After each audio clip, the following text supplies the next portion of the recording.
Hello. ಈಗ formula 11 ಇಲ್ಲಿಂದ ನಿಮಗೆ ಆಕ್ಚುಯಲ್ ಇಂಗ್ಲಿಷ್ ಸ್ಟಾರ್ಟ್ ಆಗುತ್ತೆ ಅಂತ ಅನ್ಕೊಳ್ಳಿ. ಅಪ್ ಟು ಫಾರ್ಮುಲಾ 10 ತನಕ ನಾವು ಏನ್ ನೋಡಿದ್ವಿ. ಸೊ ಫಸ್ಟ್ ಫಾರ್ಮುಲಾದಲ್ಲಿ ನಾವು ಇದೆ ಅಥವಾ ಇಲ್ಲ ಯಾವುದೋ ಒಂದು ವಸ್ತು ಪ್ರೆಸೆಂಟ್ ಟೈಮ್ ಅಲ್ಲಿ ಹ್ಯಾಸ್ ಮತ್ತೆ have, don't have, doesn't have, ಅದು ಫಾರ್ಮುಲಾ 1 ಮತ್ತೆ 2 ಆಯ್ತು. 3 ಮತ್ತೆ 4 ಅಲ್ಲಿ ಹೆಂಗೆ ಕ್ವಶನ್ ಮಾಡೋದು, has, have, don't have, doesn't have ಆ ತರ ಸೆಂಟೆನ್ಸಸ್ಗೆ ಯಾವ ರೀತಿ ಕ್ವಶನ್ ಮಾಡೋದು, ಟು ಅಥವಾ ಡಸ್, ಅದನ್ನ ನೋಡಿದ್ವಿ. ಆಮೇಲೆ ಫಾರ್ಮುಲಾ 5 ಅಲ್ಲಿ am is are usage, formula 6 ಅಲ್ಲಿ ಆಮ್ ಈಸ್ ಆರ್ ಮೇಲೆ ಕ್ವಶನ್ ಮೇಕಿಂಗು, ಆಮೇಲೆ was were question making, had, did not have usage, ಅದರಲ್ಲಿ ಹೆಂಗೆ ಕ್ವಶನ್ ಮಾಡೋದು ಅಂತ ಫಾರ್ಮುಲಾ 10 ತನಕ ನೋಡಿದ್ವಿ. ಈಗ ವರ್ಬ್ಸ್ ಅಂದ್ರೆ ಕ್ರಿಯಾಪದಗಳು ಅಂತ. ಇಲ್ಲಿ V1 ಅಂತ ಹೇಳಿದೀನಿ ನಾನು. ಏನ್ ಹಂಗಂದ್ರೆ V1 ಅಂದ್ರೆ ಏನು? ಈ ವರ್ಬ್ಸ್ ಅಲ್ಲಿ ನಮಗೆ ಆಕ್ಚುಲಿ 4 ಫಾರಮ್ಸ್ ಅನ್ನ ನೋಡ್ತೀವಿ ನಾವು. ಓಕೆ, ಸೊ ನಾನು V1 ಅಂತ ಹೇಳಿದ್ರೆ, ಸೊ V1 ಫಾರಮ್ ಅಂತ ಅಂದ್ರೆ, ಫಾರ್ ಎಕ್ಸಾಂಪಲ್ ನಿಮಗೆ ಈ ಟೇಬಲ್ ಅಲ್ಲಿ ಕ್ಲಿಯರ್ ಆಗಿ ಗೊತ್ತಾಗುತ್ತೆ. ಇಲ್ಲಿ ನಾನು ಎಲ್ಲಾ ಫಾರ್ಮುಲಾಸ್ ಇನ್ ಫ್ಯೂಚರ್ ಎಲ್ಲಾ ಫಾರ್ಮುಲಾಸ್ ಅನ್ನು ನಾನು ನಿಮಗೆ V1, V2, V3, V4 ಅಂತ ಯೂಸ್ ಮಾಡ್ತೀನಿ. ಇಲ್ಲಿ ನೋಡಿ V1 ಅಂತ ಯೂಸ್ ಮಾಡಿದ್ದೀನಿ. ಹಂಗೆ V1, V2, V3, V4 ಅಂತ. Go, went, gone, going. Work, worked, worked, working, ಇದು ING ಆಗ್ಬೇಕು. ವರ್ಕಿಂಗ್. Okay, so ING. ಈ V4 ಹೆಂಗ್ ಬರುತ್ತೆ ಅಂದ್ರೆ, V1ಗೆ ING ಹಾಕಿದ್ರೆ V4 ಬರುತ್ತೆ. ಸೊ ಈ V1 ಏನಿದೆ ಅದಕ್ಕೆ ING ಅನ್ನ ಆಡ್ ಮಾಡಿದ್ರೆ ನಮಗೆ V4 ಬರುತ್ತೆ. So go, went, gone, going. So do, did, done, doing. Live, lived, lived, living. ನೀವು ಇಲ್ಲಿ ಪಾಸ್ ಮಾಡಿ ಈ ಒಂದು ಸ್ಲೈಡ್ ಅಲ್ಲಿರೋ ಅಷ್ಟನ್ನು ನೀವು ಬರ್ಕೊಳ್ಳಿ. ಸರ್ ಇಷ್ಟು ವರ್ಬ್ಸ್ ಸಾಕಾ ನಮಗೆ ಇಂಗ್ಲಿಷ್ಗೆ? ಇದು ವರ್ಬ್ಸ್ ಅಂದ್ರೆ ಕ್ರಿಯಾಪದಗಳು ಅಂತ ಹೇಳ್ತೀವಿ. ನೀವು ಎಷ್ಟು ಚೆನ್ನಾಗಿ ಮಾತಾಡ್ತಿರೋ ಅನ್ನೋದು ಹೆಂಗ್ ಡಿಪೆಂಡ್ ಆಗಿರುತ್ತೆ ಅಂದ್ರೆ, ನಿಮಗೆ ಎಷ್ಟು ವರ್ಬ್ಸ್ ಗೊತ್ತಿದೆ ಅಂತ. ಈ ಫಾರ್ಮುಲಾಸ್ ಹೆಂಗೆ ಅಂದ್ರೆ, ನಿಮಗೆ ಬಿಲ್ಲನ್ನ ಯೂಸ್ ಮಾಡ್ಲಿಕ್ಕೆ ಹೇಳ್ಕೊಟ್ಟಂಗೆ. ಆದ್ರೆ ನಿಮಗೆ ಬತ್ತಳಿಕೆಯಲ್ಲಿ ಬಾಣ ಇರಬೇಕು. ಇಲ್ಲ ಅಂದ್ರೆ ನೀವು ಎಷ್ಟೇ ಚೆನ್ನಾಗಿ ಬಿಲ್ಲನ್ನ ಯೂಸ್ ಮಾಡಕ್ಕೆ ಗೊತ್ತಿದ್ರು ಬಾಣಗಳೇ ಇಲ್ಲ ಅಂದ್ರೆ ಏನ್ ಮಾಡೋದು? ಸೊ ಹಂಗಾಗಿ ನೀವೇನ್ ಮಾಡಬೇಕು, ಈ ವರ್ಬ್ಸ್ ಬಾಣಗಳಿದ್ದಂಗೆ. ಸರ್ ಇಷ್ಟು ವರ್ಬ್ಸ್ ಸಾಕಾ ಸರ್? ಇಲ್ಲ, ಸಾಕಾಗಲ್ಲ. ನೀವೇನ್ ಮಾಡಬೇಕು, ಈ ನಂಬರ್ನ ಸೇವ್ ಮಾಡ್ಕೊಳ್ಳಿ. ಈ ನಂಬರ್ನ ಸೇವ್ ಮಾಡ್ಕೊಂಡ್ಮೇಲೆ ಒಂದು ವಾಟ್ಸಪ್ ಅಲ್ಲಿ ನಿಮ್ಮ ನೇಮು ಮತ್ತೆ ನೀವು ಯಾವ ಊರು ಮತ್ತೆ ನೀವು ಏನ್ ಮಾಡ್ತಾ ಇದ್ದೀರಾ. ನೀವು ಸ್ಟೂಡೆಂಟ್ ಆಗಿದ್ರೆ ಸ್ಟೂಡೆಂಟ್ ಯಾವ ಸ್ಟ್ಯಾಂಡರ್ಡು, ಅಥವಾ ಡಿಗ್ರಿ ಮಾಡ್ತಾ ಇದ್ದೀರಾ, ಅಥವಾ ಹೈಸ್ಕೂಲಾ, BA ನಾ, BSc ನಾ, ನೀವು ವರ್ಕಿಂಗ್ ಪ್ರೊಫೆಷನಲ್ ಆದ್ರೆ ಏನ್ ವರ್ಕ್ ಮಾಡ್ತಿದ್ದೀರಾ ಅಷ್ಟನ್ನ ಟೈಪ್ ಮಾಡಿ ಈ ನಂಬರಿಗೆ ಕಳಿಸಿ. ನಾವು ಎಂಟೈರ್ ವರ್ಬ್ಸ್ ಲಿಸ್ಟ್ ಅನ್ನ ನಿಮಗೆ ಕಳಿಸ್ತೀವಿ. ನೀವು ಏನ್ ಮಾಡಬೇಕು, ವರ್ಬ್ಸ್ ಲಿಸ್ಟ್ ಅಂತ ಒಂದು ಮೆಸೇಜ್ ಟೈಪ್ ಮಾಡಬೇಕು. ವರ್ಬ್ಸ್ ಲಿಸ್ಟ್ ಅಂತ. ನಿಮಗೆ ವರ್ಬ್ಸ್ ಲಿಸ್ಟ್ ಅನ್ನ ನಾವು ವಾಟ್ಸಪ್ ಮಾಡ್ತೀವಿ. ಈ ಮೇಲ್ ಐಡಿಗೂ ನೀವು ಕಳಿಸ್ಬೋದು, ಈ ವಾಟ್ಸಪ್ಗೂ ಮಾಡ್ಬೋದು. ವಾಟ್ಸಪ್ ಸುಲಭ, ಸೊ ಎರಡನ್ನೂ ಬೇಕಾದ್ರೂ ನೀವು ಮಾಡ್ಬೋದು. ಓಕೆ, ಸೊ ನನಗೆ ಈ ಕಂಪ್ಲೀಟ್ ಇನ್ನು ಮುಂದೆ ನನಗೆ ಫಾರ್ಮುಲಾ ಯೂಸ್ ಮಾಡ್ಬೇಕಾದ್ರೆ ನಾನು ಜಸ್ಟ್ V1 ಅಂತೀನಿ. V1 ಅಂದ್ರೆ ನೀವು ಈ ಕಾಲಮ್ ಇಂದ ತಗೊಬೇಕು. ನಾನು V2 ಅಂತ ಯೂಸ್ ಮಾಡಿದ್ರೆ ಫಾರ್ಮುಲಾದಲ್ಲಿ ಈ ಕಾಲಮ್ ಇಂದ ತಗೊಬೇಕು. ಸೊ ಈಗ ಅಟ್ ಪ್ರೆಸೆಂಟ್ ನಾವು V1. ಸೊ ಇಲ್ಲಿ ನೋಡಿ, ಸಿಂಪಲ್ ಪ್ರೆಸೆಂಟ್ ಟೈಮ್ ಅಂತ ಹೇಳ್ತಾ ಇದೀವಿ. ಹಾಗಾದ್ರೆ ಏನು ಸರ್ ಸಿಂಪಲ್ ಪ್ರೆಸೆಂಟ್ ಟೈಮ್ ಅಂದ್ರೆ ಏನು ಅಂತ? ನಾವು ಯಾವ ಕೆಲಸವನ್ನ ಪದೇ ಪದೇ ಮಾಡ್ತಾ ಇರ್ತೀವಿ ಅದನ್ನ ನಾವು ಸಿಂಪಲ್ ಪ್ರೆಸೆಂಟ್ ಟೈಮ್ ಅಲ್ಲಿ ಹೇಳ್ತೀವಿ.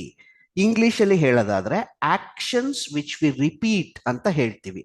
ಯಾವ ಆಕ್ಷನ್ಸ್ ಅನ್ನ ನಾವು ಪದೇ ಪದೇ ಮಾಡ್ತೀವಿ ಅದನ್ನ ಸಿಂಪಲ್ ಪ್ರೆಸೆಂಟ್ ಟೈಮ್ ಅಲ್ಲಿ ಹೇಳ್ತೀವಿ. ಅಂದ್ರೆ ನಾನು ದಿನಾ ಕಾಲೇಜ್ಗೆ ಹೋಗ್ತೀನಿ, ನಾನು ದಿನಾ ಹೋಗ್ತಿರ್ತೀನಿ. ಸರ್ ಸಂಡೇನೂ ಹೋಗ್ತೀರಾ ಸರ್? ಸಂಡೇ ಹೋಗಲ್ಲ, ಅಂದ್ರೆ ಸಾಮಾನ್ಯವಾಗಿ ದಿನಾ ಹೋಗ್ತೀನಿ ಅಂತ. ಸೊ ನಾನು ದಿನಾ ಕೆಲಸಕ್ಕೆ ಹೋಗ್ತೀನಿ, ನಾನು ದಿನಾ ನೀರು ಕುಡಿತೀನಿ, ನಾನು ದಿನಾ ಊಟ ಮಾಡ್ತೀನಿ, ನಾನು ದಿನಾ ವಾಕಿಂಗ್ ಹೋಗ್ತೀನಿ, ನಾನು ದಿನಾ ಪೇಪರ್ ಓದ್ತೀನಿ. ಅಂದ್ರೆ ಯಾವ ಆಕ್ಷನ್ಸ್ನ ದಿನಾನೇ ಅಂತ ಅಲ್ಲ, ನಾನು ಪ್ರತಿ ತಿಂಗಳು ಲೋನನ್ನ ಪೇ ಮಾಡ್ತೀನಿ, ನಾನು ಪ್ರತಿ 6 ತಿಂಗಳಿಗೆ ಒಂದ್ಸರಿ ನಾನು ನನ್ನ ಊರಿಗೆ ಹೋಗ್ತೀನಿ. ಅಂದ್ರೆ ನೋಡಿ, 6 ತಿಂಗಳಿಗೆ ನಾನು ಹೋಗ್ತಾ ಇದ್ದೀನಿ ಅಂತ. ಅಂದ್ರೆ ಯಾವ ಆಕ್ಟಿವಿಟೀಸ್ ನಾನು ಪ್ರತಿ ತಿಂಗಳು ಎಲೆಕ್ಟ್ರಿಸಿಟಿ ಬಿಲ್ ಅನ್ನ ಕಟ್ತೀನಿ. ಆಕ್ಷನ್ಸ್ ವಿಚ್ ವಿ ರಿಪೀಟ್ ಅಂತ ಹೇಳ್ತೀವಿ. ಯಾವ ಆಕ್ಷನ್ಸ್ ನಾವು ಪದೇ ಪದೇ ಮಾಡ್ತೀವಿ ಅದನ್ನ ನಾವು ಸಿಂಪಲ್ ಪ್ರೆಸೆಂಟ್ ಟೈಮ್ ಅಲ್ಲಿ ಹೇಳ್ತೀವಿ. ಈಗ ಕೆಲವು ಸೆಂಟೆನ್ಸಸ್ ಅನ್ನ ನೋಡೋಣ. ಅದಕ್ಕಿಂತ ಮೊದಲು ಇಲ್ಲಿ ಫಾರ್ಮುಲಾ ತುಂಬಾ important. I you any plural ಅಂದ್ರೆ ಇವಾಗ ನಿಮಗೆ ಗೊತ್ತು, they, we, Raghu and Pavan. Optional, ಈ ಆಪ್ಷನಲ್ ಅಂದ್ರೆ ಏನು? ಆಪ್ಷನಲ್ ಅಂದ್ರೆ ಇದು ಇರ್ಲೇಬೇಕು ಅಂತ ಅಲ್ಲ, ಆದ್ರೆ ಇದನ್ನ ನಾವು ಇದ್ರೆ ಚೆನ್ನಾಗಿರುತ್ತೆ. ಈ ಆಪ್ಷನಲ್ ಫೀಲ್ಡ್ ಅಲ್ಲಿ ಏನೇನನ್ನ ಬರೀಬಹುದು, ಇಲ್ಲಿ ಲಿಸ್ಟ್ ಕೊಟ್ಟಿದ್ದೀನಿ. ಇದರಲ್ಲಿ ಯಾವ್ದಾದ್ರೂ ಒಂದನ್ನ ಈ ಆಪ್ಷನಲ್ ಫೀಲ್ಡ್ ಅಲ್ಲಿ ಹಾಕ್ಬೋದು ನೀವು. Often, sometimes, usually, always, never, hardly. Often ಪದೇ ಪದೇ, ಸಮಟೈಮ್ಸ್ ಯಾವಾಗ್ಲಾದ್ರೂ, ಯೂಶಲಿ ಅಂದ್ರೆ ನಾರ್ಮಲಿ ಮಾಡ್ತೀನಿ ಅನ್ನೋ ತರ, ಆಲ್ವೇಸ್ ಯಾವಾಗ್ಲೂ, ನೆವರ್ ನಾನು ಮಾಡೋದೇ ಇಲ್ಲ, ಹಾರ್ಡ್ಲಿ ಅಂದ್ರೆ ಯಾವಾಗ್ಲಾದ್ರೂ ಅಪರೂಪಕ್ಕೆ ಅನ್ನೋ ತರದಲ್ಲಿ ಹಾರ್ಡ್ಲಿ. ಓಕೆ, ಸೊ ಕೆಲವರು ಹಾರ್ಡ್ಲಿ ಅಂದ್ರೆ ನೆವರ್ ಅಂತಾನೆ ಹೇಳ್ತಾರೆ, but hardly hardly I go to my native ಅಂದ್ರೆ ಅಪರೂಪಕ್ಕೆ ಒಂದೊಂದ್ಸಲಿ ಹೋಗ್ತೀನಿ ಅನ್ನೋ ಮೀನಿಂಗ್ ಅಲ್ಲಿ ನಾವು ಸಾಮಾನ್ಯವಾಗಿ ಯೂಸ್ ಮಾಡ್ತೀವಿ. V1, ಈಗ ಇಲ್ಲಿ V1 ಅಂದ ತಕ್ಷಣ ನಿಮಗೆ ಗೊತ್ತಾಗ್ಬೇಕು ಎಲ್ಲಿಂದ ತಗೊಬೇಕು ಅಂತ. ಈ ಕಾಲಮ್ ಇಂದ ತಗೊಬೇಕು V1 ನಾನು ಫಾರ್ಮುಲಾದಲ್ಲಿ. ಇಲ್ಲಿ ಸಮಥಿಂಗ್, ನೀವು ಕೆಲವು ಸೆಂಟೆನ್ಸ್ ಗಳನ್ನ ನೋಡಿದಾಗ ನಿಮಗೆ ಐಡಿಯಾ ಬರುತ್ತೆ. ನೋಡಿ, ಈ ಇಷ್ಟು ಆಪ್ಷನಲ್ ಏನಿದೆ ಇಲ್ಲಿ, ನಾನು often, sometimes, usually, always, never, hardly ಅನ್ನೋದು ಇದು ಮಧ್ಯದಲ್ಲೇ ಬರಬೇಕು. ಓಕೆ, ಸೊ ವರ್ಬಿಗೆ ಮತ್ತೆ ಈ ಐ ಯು ಎನಿ ಪ್ಲೂರಲ್ ಇದರ ಮಧ್ಯ ಇರಬೇಕಿದು. ಓಕೆ, ಇನ್ನೊಂದು ಫಾರ್ಮುಲಾನ ಕೊಡ್ತೀನಿ ನೋಡಿ. ಇಲ್ಲಿ ಆಪ್ಷನಲ್ ಫೀಲ್ಡ್, ಇದಿಷ್ಟು ಆಪ್ಷನಲ್ ಫೀಲ್ಡ್ ಅನ್ನ ನೀವು ಯೂಸ್ ಮಾಡಬಹುದು ಎಲ್ಲಿ? ಬಿಗಿನಿಂಗ್ ಆಫ್ ದ ಸೆಂಟೆನ್ಸ್ ಅಥವಾ ಎಂಡ್ ಆಫ್ ದ ಸೆಂಟೆನ್ಸ್ ಅಲ್ಲಿ. ಎರಡು ಕಡೆ ಯೂಸ್ ಮಾಡಬಾರ್ದು. I you any plural V1 something, optional field ಮೊದಲಿಗೆ ಇರ್ಬೋದು ಅಥವಾ ಆಪ್ಷನಲ್ ಫೀಲ್ಡ್ ಎಂಡಿಗೆ ಇರ್ಬೋದು. ಸೊ ಹೆಂಗೆ? Daily I go to college. So ಈಗ ನೋಡಿ, ಇಲ್ಲಿ ನಾನು ಡೈಲಿ ಅಂತ ಹಾಕ್ಬೋದಾ? ಹೌದು, ಇಲ್ಲೊಂದು ಆಪ್ಷನಲ್ ಫೀಲ್ಡ್ ಇದೆ. ನಾನು daily I go to college. ನೀವು ಸರ್ ಫಾರ್ಮುಲಾದಲ್ಲಿ ಕೊಟ್ಟಿದಾರಪ್ಪ, ನಾನು ಎರಡೂ ಕಡೆ ಹಾಕ್ಬಿಡ್ತೀನಿ ಬೇಜಾರಾಗಬಾರ್ದು ಅಂದ್ಬಿಟ್ಟು daily I go to college daily ಅಂತ ಹೇಳಿದ್ರೆ ಅದು ಸರಿಯಾದ ಸೆಂಟೆನ್ಸ್ ಆಗಲ್ಲ. ಸೊ ನೀವು I go to college daily ಅಂತ ಹೇಳ್ಬೋದು, ಅಥವಾ daily I go to college ಅಂತ ಹೇಳ್ಬೋದು. ಸರ್ ನಂಗೆ ಮರ್ತು ಹೋಗ್ಬಿಡತ್ತೆ ಸರ್, ಯಾವ್ಯಾವ್ದನ್ನ ಬಿಗಿನಿಂಗ್ ಅಲ್ಲಿ ಹಾಕ್ಬೇಕು, ಯಾವ್ಯಾವ್ದನ್ನ ಮಧ್ಯದಲ್ಲಿ ಹಾಕ್ಬೇಕು ಅಂತ ಒಂದು ಸ್ವಲ್ಪ ಪ್ರಾಕ್ಟೀಸ್ ಮಾಡಿದ್ರೆ ನೆನಪಿರುತ್ತೆ. ನಿಮಗೆ ಅಷ್ಟು ಪ್ರಾಬ್ಲಮ್ ಆಯ್ತು ಅಂದ್ರೆ ಅಷ್ಟು ತಲೆ ಕೆಡಿಸ್ಕೊಳಕ್ ಹೋಗ್ಬಿಡಿ. ಸೊ ಇದೇ ಫಾರ್ಮುಲಾನ ಮನಸ್ಸಲ್ಲಿ ಇಟ್ಕೊಳ್ಳಿ. ಬಟ್ ಆಪ್ಷನಲ್ ಫೀಲ್ಡ್ ಅನ್ನ ಐದರ್ ಮೊದಲಿಗೆ ಹಾಕ್ಬೇಕು ಅಥವಾ ಕೊನೆಗೆ ಹಾಕ್ಬೇಕು. ಇದಿಷ್ಟನ್ನ ನೆನ್ಪಿಟ್ಕೊಳ್ಳಿ. ಈ ಎರಡೂ ಫಾರ್ಮುಲಾನ ನೀವು ಬರ್ಕೊಬೇಕು ನೋಟ್ಬುಕ್ ಅಲ್ಲಿ. ಈಗ ಕೆಲವು ಸೆಂಟೆನ್ಸಸ್ ಅನ್ನ ನೋಡೋಣ. I work in a shop. ಇಲ್ಲಿ ಯಾವ್ದು ವರ್ಬು? ವರ್ಕ್ ಅನ್ನೋದು ವರ್ಬ್ ಆಯ್ತು. I work in a shop, ನಾನು ಶಾಪ್ ಅಲ್ಲಿ ಕೆಲಸ ಮಾಡ್ತೀನಿ. They work in a Canara bank. ಇಲ್ಲಿ V1. ಸೊ ನೋಡಿ, ದೇ ಐ ಬಂದಾಗ ನಾನು ಫಾರ್ಮುಲಾ ಏನ್ ಕೊಟ್ಟಿದ್ದೆ? ಐ ಯು ಎನಿ ಪ್ಲೂರಲ್, ಕರೆಕ್ಟಾ? I you any plural. So they ಅಂದಾಗ್ಲೂ V1 ಬರಬೇಕು. V1 ವರ್ಕ್ ಅನ್ನೋದು V1. Work, worked, worked, working ಅಂತ ಬರುತ್ತೆ forms, different forms. Next, Ramya's parents. ನೋಡಿ, ಎನಿ ಪ್ಲೂರಲ್ ಈಗಾಯ್ತು. ಪೇರೆಂಟ್ಸ್ ಅಂದ ತಕ್ಷಣ ಅಪ್ಪ ಅಮ್ಮ ಇಬ್ರು ಬರೋದ್ರಿಂದ ಲೀವ್ ಅನ್ನೋದು ವರ್ಬ್. ಲೀವ್ ಇನ್ ಲಂಡನ್, ಅವರು ಅಲ್ಲಿ ವಾಸವಾಗಿದ್ದಾರೆ, ಕ್ರಿಯಾಪದ. ಲೀವ್ ಅಂತಕ್ಕಂಥದ್ದು, ವಾಸವಾಗಿರೋದು ಅಂತಕ್ಕಂಥದ್ದು ಕ್ರಿಯಾಪದ, ಅದು live in London. We like big cities, ನಮಗೆ ದೊಡ್ಡ ಸಿಟೀಸ್ ಅಂದ್ರೆ ಇಷ್ಟ. We like big cities. Like ಅನ್ನೋದು ವರ್ಬ್ ಆಯ್ತು ಇಲ್ಲಿ. Like, like, liked, liked, liking ಅಂತ. ನೀವು ಇನ್ನು ಮುಂದೆ ಪ್ರತಿಯೊಂದು ವರ್ಬ್ ಬಂದ ತಕ್ಷಣ ಅದರ 4 ಫಾರ್ಮ್ಸ್ ಅನ್ನ ನೀವು ಹೇಳಬೇಕು. Like, liked, liked, liking. Your English is good. You speak very well. Speak ಅನ್ನೋದು verb. Speak, spoke, spoken, speaking ಅಂತ ಆಗುತ್ತೆ. Your English is good, you speak very well. ಇಲ್ಲಿ ನೋಡಿ, ಯುವರ್ ಇಂಗ್ಲಿಷ್ ಇಸ್ ಗುಡ್, ಇದು ಯಾವುದು ಫಾರ್ಮುಲಾ? ಆಮೀಸ್ ಆರ್ ಹೇಳ್ಕೊಟ್ಟಿದ್ದೆ ನಾನು, ಅಲ್ಲಿ use ಮಾಡ್ತೀವಿ. You speak very well. We do lot of different things in our free time. Do ಅಂತಕ್ಕಂಥದ್ದು ವರ್ಬ್ ಆಯ್ತು. Do, did, done, doing. Do, did, done, doing. We often go away at weekend. ಯಾವುದು verb? Go ಅನ್ನೋದು verb, often ಅನ್ನೋದು optional field. So ಮಧ್ಯ ಯಾಕೆ ಹಾಕಿದೀವಿ? ನಾನು ಫಾರ್ಮುಲಾದಲ್ಲಿ ಕೊಟ್ಟಿದ್ದೆ ನಿಮಗೆ, ಆಫನ್ ಅಂತಕ್ಕಂಥದ್ದು ಮಧ್ಯ ಬರುತ್ತೆ ಅಂತ. Next, I sometimes walk to work. ಇಲ್ಲಿ ವರ್ಬ್ ಯಾವುದು? ವಾಕ್. ಸೊ ಸಮ್ಟೈಮ್ಸ್ ಅನ್ನೋದು ಏನು? ಆಪ್ಷನಲ್. ಸಮ್ಟೈಮ್ಸ್ ಅನ್ನೋದು ನಾನು ಕೆಲವೊಮ್ಮೆ ಕೆಲಸಕ್ಕೆ ನಡ್ಕೊಂಡು ಹೋಗ್ತೀನಿ. I sometimes walk to work. Daily I read newspaper.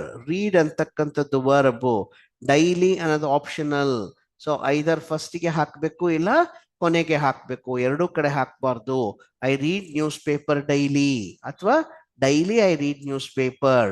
Daily I read newspaper daily ಅಂದ್ರೆ ತಪ್ಪಾಗುತ್ತೆ. They transfer money to their parents monthly. Transfer ಅಂತಕ್ಕಂಥದ್ದು verb, V1. So they, so any plural, ಹಂಗಾಗಿ V1 ಬರಬೇಕು. ಇದು monthly ಅನ್ನೋದು ಏನಾಯ್ತು? Optional field ಆಯ್ತು. Monthly ಅನ್ನೋದು optional. So monthly they transfer money ಅಂತ ಹೇಳ್ಬೋದು, ಅಥವಾ they transfer money to their parents monthly, ಎರಡೂ ಹೇಳ್ಬೋದು. Next, I usually go to my native.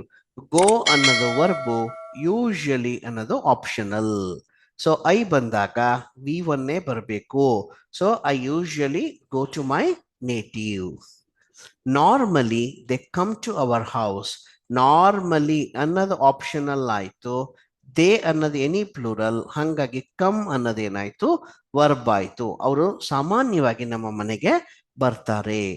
Ramya's parents always live in London. ನೋಡಿ, ರಮ್ಯಾಸ್ ಪೇರೆಂಟ್ಸ್ ಪ್ಲೂರಲ್, ಹಂಗಾಗಿ ಲೀವ್ ಬರಬೇಕು, V1.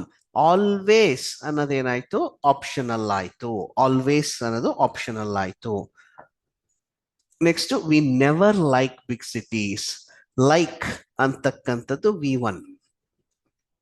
Never optional, we any plural, ಹಂಗಾಗಿ like ಬಂತು. We never like big cities. Your English is good, you hardly speak. ನಿನ್ English ಚೆನ್ನಾಗಿದೆ, ನೀನ್ ಯಾಕೆ ಮಾತಾಡಲ್ಲ ಹೆಚ್ಚು ಅಂತ. ನೀನ್ ತುಂಬಾ ಕಮ್ಮಿ ಆಡ್ತೀಯಾ. ಯು ಹಾರ್ಡ್ಲಿ ಸ್ಪೀಕ್, ನೀನ್ ಮಾತೇ ಆಡಲ್ಲ, ಅಥವಾ ನೀನ್ ಮಾತಾಡಲ್ಲ, ಅಥವಾ ತುಂಬಾ ಕಮ್ಮಿ ಮಾತಾಡ್ತೀಯಾ. Occasionally they go to their native. Occasionally ಅನ್ನೋದು ಆಪ್ಷನಲ್ ಆಯ್ತು. They any plural, V1. Go ಏನಾಯ್ತು? V1. ಗೋ ಅನ್ನೋದು V1 ಆಯ್ತು. ಸೊ ದೇ ಬಂದಾಗ V1 ಬರಬೇಕು. We visit temples frequently. Frequently ಅನ್ನೋದು ಆಪ್ಷನಲ್. ವಿ ಅನ್ನೋದು ಪ್ಲೂರಲ್, ಹಂಗಾಗಿ ವಿಸಿಟ್ ಅನ್ನೋದು ವರ್ಬ್ ಆಯ್ತು. So frequently we visit temples ಅಂತ ಹೇಳ್ಬೋದು, ಅಥವಾ we visit temples frequently. So ಇಲ್ಲಿ ನೀವು ಫಾರ್ಮುಲಾ ನೆನ್ಪಿಟ್ಕೊಂಡಿರ್ಬೇಕು. ಐ ಬಂದಾಗ, ಯು ಬಂದಾಗ, ಮತ್ತೆ ಎನಿ ಪ್ಲೂರಲ್ ಬಂದಾಗ ನಮಗೆ ಏನ್ ಬರುತ್ತೆ? V1 ಬರುತ್ತೆ. ಸೊ ಇಲ್ಲಿ ವಿ ಬಂತು ಎನಿ ಪ್ಲೂರಲ್, ಹಂಗಾಗಿ ವಿಸಿಟ್ ಅನ್ನೋದೇನಾಯ್ತು? ವರ್ಬ್ ಆಯ್ತು. ವಿಸಿಟ್ ಡಿಫ್ರೆಂಟ್ ಫಾರ್ಮ್ಸ್ ಯಾವುದು? ವಿಸಿಟ್, ವಿಸಿಟೆಡ್, ವಿಸಿಟೆಡ್, ವಿಸಿಟಿಂಗ್ ಅಂತ. They come to our village yearly. ಅವರು ದೇ ಕಮ್, ಕಮ್ ಅನ್ನೋದು ವರ್ಬ್ ಆಯ್ತು. ದೇ ಅನ್ನೋದು plural. So come to our village yearly. Yearly ಅನ್ನೋದು ಆಪ್ಷನಲ್. ಇಯರ್ಲಿ ಅನ್ನೋದು ಆಪ್ಷನಲ್. ಹೆಂಗ್ ಹೇಳ್ಬೋದು ಇದನ್ನ? Yearly they come to our village ಅಂತಾನು ಹೇಳ್ಬೋದು. They come to our village yearly ಅಂತಾನು ಹೇಳ್ಬೋದು. ಐ ರೀಡ್ ಬುಕ್ಸ್ ಫ್ರೀಕ್ವೆಂಟ್ಲಿ, ನಾನು ಫ್ರೀಕ್ವೆಂಟ್ ಆಗಿ ಬುಕ್ಸ್ ಅನ್ನ ಓದ್ತೀನಿ, ಅಥವಾ ಫ್ರೀಕ್ವೆಂಟ್ಲಿ ಐ ರೀಡ್ ಬುಕ್ಸ್. ಯಾವುದು ವರ್ಬ್ ಆಯ್ತು ಇಲ್ಲಿ? ರೀಡ್. ರೀಡ್ ಡಿಫ್ರೆಂಟ್ ಫಾರ್ಮ್ಸ್ ಏನು? Read, red, red, reading. They by new car frequently, ಅವ್ರು ತುಂಬಾ ಶ್ರೀಮಂತರು, ಪದೇ ಪದೇ ಅವ್ರ ಕಾರ್ನ ಬೈ ಮಾಡ್ತಾರೆ ಅಂತ ಹೇಳ್ಬೇಕು. ದೇ ಅನ್ನೋದು ಎನಿ ಪ್ಲೂರಲ್, ಹಂಗಾಗಿ ಬೈ ಅನ್ನೋದು ಏನಾಯ್ತು? V1. New car frequently, frequently ಅನ್ನೋದು ಆಪ್ಷನಲ್. ಇದು ಏನಾಗತ್ತೆ? ಆಪ್ಷನಲ್ ಫೀಲ್ಡ್ ಆಗತ್ತೆ. ಈ ವಿಡಿಯೋನ ಇನ್ನೊಂದು ಸಲ ನೋಡಿ, ತುಂಬಾ ಇಂಪಾರ್ಟೆಂಟು. ನಾವು ತುಂಬಾ ಸಲ ಈ ಸಿಂಪಲ್ ಪ್ರೆಸೆಂಟ್ ಟೈಮ್ ಅಲ್ಲೇ ಮಾತಾಡ್ತಾ ಇರ್ತೀವಿ, ಯಾಕೆ ಅಂದ್ರೆ ಆಕ್ಷನ್ಸ್ ವಿಚ್ ವಿ ರಿಪೀಟ್, ಹಂಗಾಗಿ ಇದ್ರನ್ನು ತುಂಬಾ ಇಂಪಾರ್ಟೆಂಟ್ ಇದು. ಸೊ ನೆಕ್ಸ್ಟ್ ಅಲ್ಲಿ ಇದನ್ನ ನೆಗೆಟಿವ್ ಸೆಂಟೆನ್ಸಸ್ ನ ಹೆಂಗ್ ಯೂಸ್ ಮಾಡೋದು ಅಂತ ನೆಕ್ಸ್ಟ್ ಫಾರ್ಮುಲಾದಲ್ಲಿ ನಾನು ನಿಮ್ಗೆ ಹೇಳ್ಕೊಡ್ತೀನಿ. Thank you.